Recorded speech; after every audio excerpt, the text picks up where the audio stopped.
So now let's go back to our slides. Here we have the exact same table that I got from an Excel spreadsheet.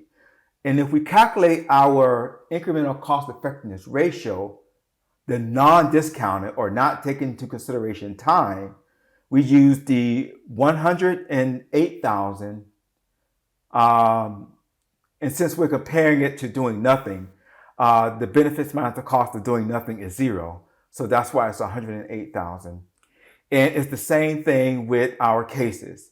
If we consider that we don't prevent any cases in our comparison scenario, it's just 781 cases minus 0. So that's why we just have 781 here. If we calculate the incremental cost effectiveness ratio, it's 108 divided by 708. That means we end up saving $139 per case prevented. However, when we take into consideration discounting or the value of time into our calculations, we use the 51,000 divided by the 651, and now you see it's much less. It's $78 saved per cases prevented. So even though we still end up saving money per cases prevented, it is a lot less when we actually discount it, okay? Now, discounting is very valuable, and you must make sure you use the right discount number. Like I said, for this example, we use a discount rate of 3%, which is very common in the US, Europe, Canada. But in developing countries, this discount rate is higher. For example, if we take the same example in South Africa, again, when we don't take into consideration discounting, we have the exact same numbers, okay? Even our ICR is exactly the same. But when we take into consideration the 11% discount rate is 424, and now when we calculate our incremental cost effectiveness ratio, when we don't take in consideration discounting, we have the exact same number.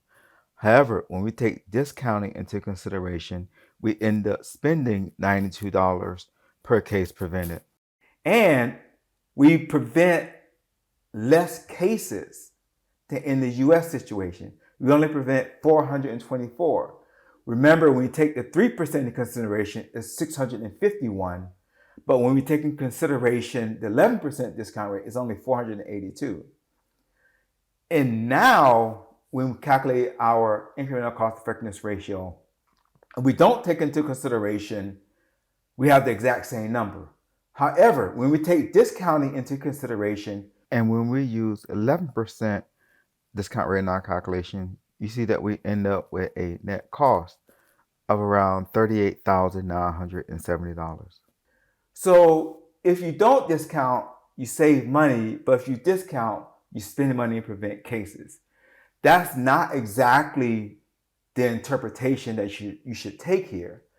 The actual interpretation is that discounting, in addition to when certain things happen, needs to be taken into consideration. And we can go through some examples, or I can give you reasons why the discount rate in developing countries is higher than those in the US. But the key point I want you to take away from this is that the longer it takes for your intervention to show any benefits, the less value it would show when you actually calculate its net present value. So you really want to show benefits to your intervention early on for it to have, in order for it to look good.